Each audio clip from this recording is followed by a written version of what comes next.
Good morning students. हम ecology में ही आगे कंटिन्यू करते हैं। उसमें आज हम पढ़ेंगे स्पीशीज़ इंटरेक्शन। अब ये जूलॉजी में भी पढ़ते हैं हम कि स्पीशीज़ इंटरेक्शन क्या होती है और इसके अंदर मतलब कैसे कैसे वो आपस में इंटरेक्ट करती हैं। स्पीशीज़ इंटरेक्शन का मतलब क्या हुआ कि दो स्पीशीज़ आपस में क्या करेंगे, मिलेंगे, इंटरेक्ट करेंगे, एक दूसरे पे डिपेंड होंगे। अब इसके अंदर एक टर्म आती है कि बायोटिक कम्युनिटी क्या होती है।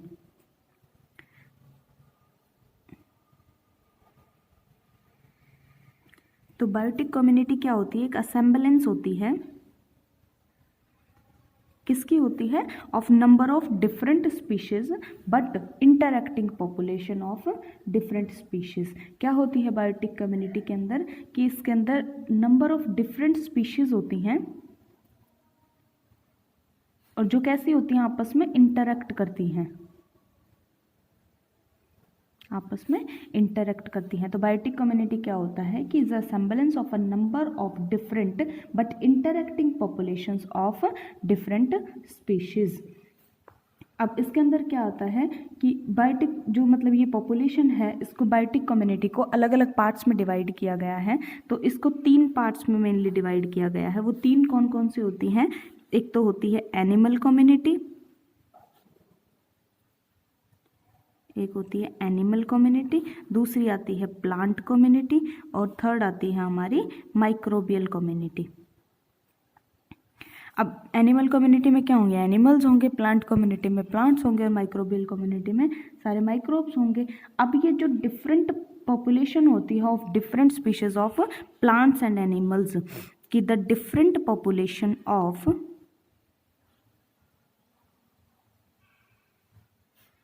of different species of plants and animals जो कि कहाँ रहती हैं? lives in forest, उसको हम क्या बोलते हैं? Forest community. इसको हम क्या बोलते हैं? Forest community. अब इसके बाद एक और क्या एग्जाम्पल्स आते हैं? जैसे animal community, plant community, microbial community और एक क्या हो गया हमारा? Forest community.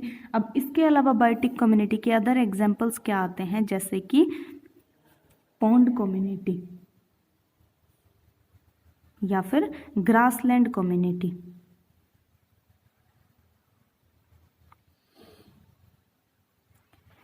अब एक चीज आती है कि ये जब आपस में सारी स्पीशीज आपस में डिपेंड होती हैं तो ऐसी कभी कोई सिचुएशन नहीं होती कि एक अकेला इंडिविजुअल एक स्पीशीज का सरवाइव कर पाएगा। तो ऐसा कभी नहीं होता। There is never a situation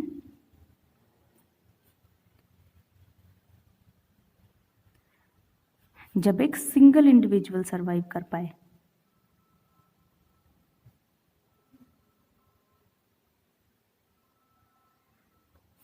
अब जैसे कि इसमें हम एग्जाम्पल क्या लें कि स्पैरोज जो होती हैं एक बायोटिक कम्युनिटी के अंदर, इसका एग्जाम्पल हमारे पास क्या है कि स्पैरोज इन बायोटिक कम्युनिटी वो कब सरवाइव कर सकती हैं?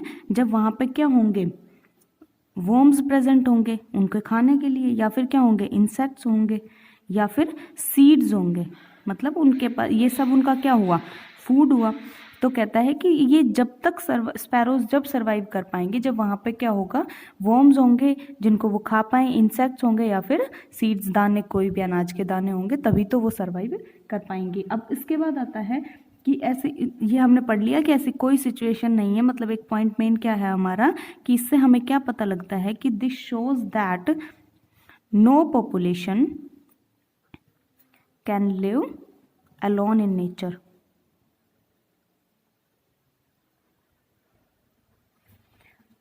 अब उसके बाद हमारा आता है, अब ये तो हमने क्या पढ़ा? Species interaction. अब आती है स्पीशीज इंटरडिपेंडेंस।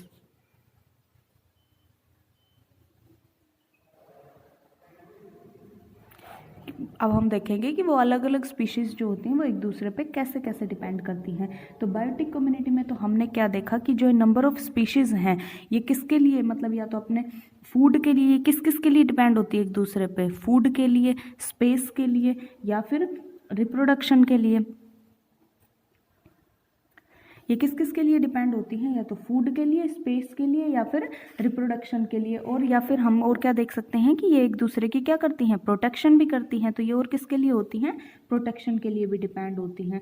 अब हम देखेंगे कि इन सब को छोड़ के जो मतलब स्पीशीज़ हैं वो आपस में कैसे इंटरेक्ट करती हैं। तो हम सबसे पहले देखेंगे डिपेंडेंस ऑफ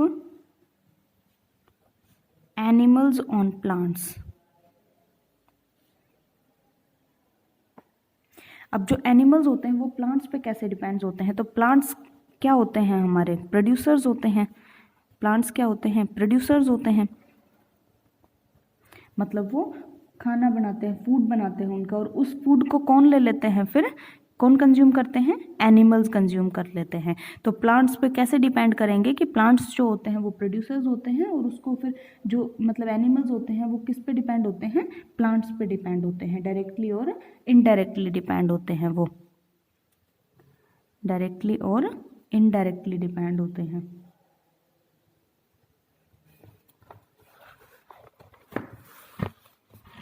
अब उसके बाद आता है कि जो मतलब plants producers as a producer act करते हैं, और क्या करते हैं हमारे प्लांट्स, ऑक्सीजन रिलीज करते हैं। प्लांट्स क्या करते हैं, ऑक्सीजन रिलीज करते हैं। कब रिलीज करते हैं, जब फोटोसिंथेसिस प्रोसेस होती है।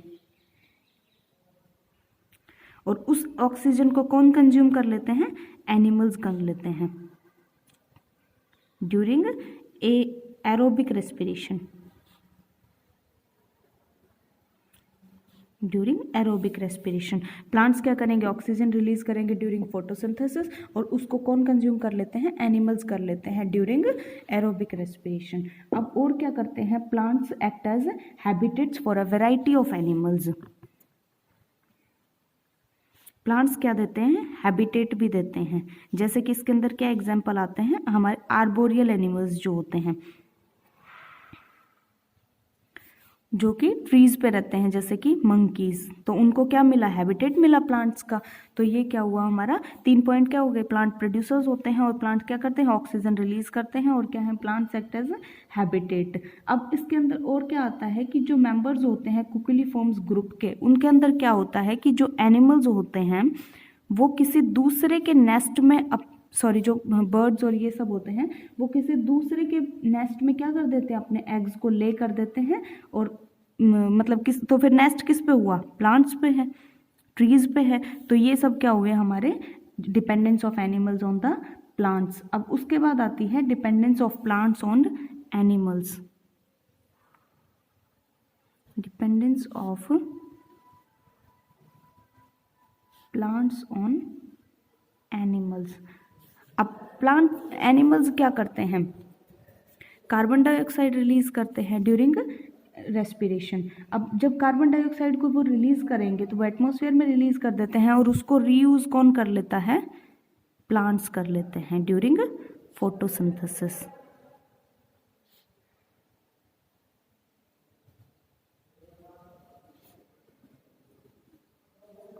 सिंथेसिस। और क्या करते हैं कि जो नंबर ऑफ इंसेक्ट्स जो हैं, जैसे कि हनी बीज हैं, बर्ड्स हैं, वो किस में हेल्प करते हैं, पोलिनेशन में हेल्प करते हैं। तो हनी बीज और बर्ड्स जो हैं वो किस में हेल्प करते हैं,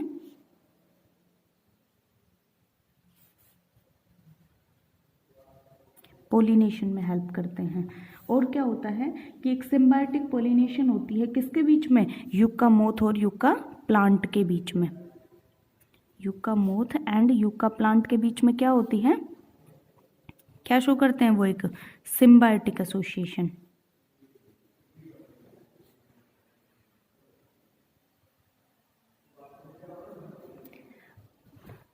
अब जो कुछ प्लांट्स होते हैं, कुछ जो इंसेक्ट्स होते हैं वो कैसे होते हैं, फ्लावर स्पेसिफिक होते हैं। मतलब वो क्या होता है, उनके माउथ पार्ट्स ऐसे होते हैं, वैसे मॉडिफिकेशन होते हैं उनके अंदर कि वो नेक्टर को सक कर सकें और पोलिनेशन में हेल्प कर सकें। और कुछ के अंदर क्या होता है, पोलन कलेक्टिंग एपरेटस होता है, जिसकी वजह से वो क्या कर लेते हैं, जैसे कि हनी बीज के अंदर होता है। तो कुछ जो इंसेक्ट्स होते हैं वो कैसे होते हैं, फ्लावर स्पेसिफिक,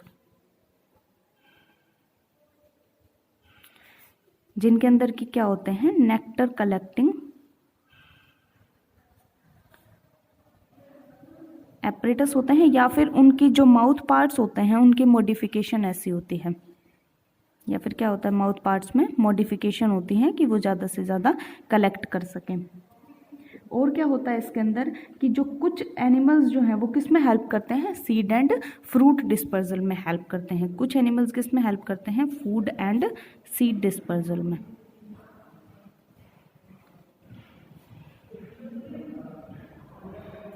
अब आती है dependence of plants and animals on the microbes. हमने पढ़ा कि dependence of animals on plants, dependence of plants on animals. अब हम क्या पढ़ेंगे,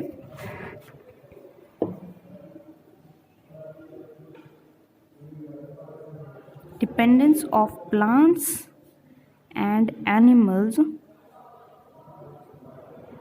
ऑन माइक्रोब्स। अब जो ये बैक्टीरिया और फंजाई होते हैं, ये कैसे, बैक्टीरिया और फंजाई एक्ट एज डीकम्पोजर्स। ये क्या करते हैं, हमारा जो डेड और डिके ऑर्गेनिक मैटर है उसको क्या कर देते हैं, डीकम्पोज कर देते हैं। तो ये भी हमारी हेल्प करते हैं। तो माइक्रोब्स कैसे हेल्प करते हैं कि एक्ट एज डीकम्पोजर्स और रिड्यूसर्स, रिड्यूस कर देते हैं। तो इसके अंदर क्या होता है कि this decompose the dead bodies of plants and animals and waste of animals. तो ये क्या करते हैं हमारे, जब डिकम्पोजर्स होते हैं तो ये क्या करेंगे, decompose dead and decay matter. ये क्या थी हमारी species interaction and species interdependence.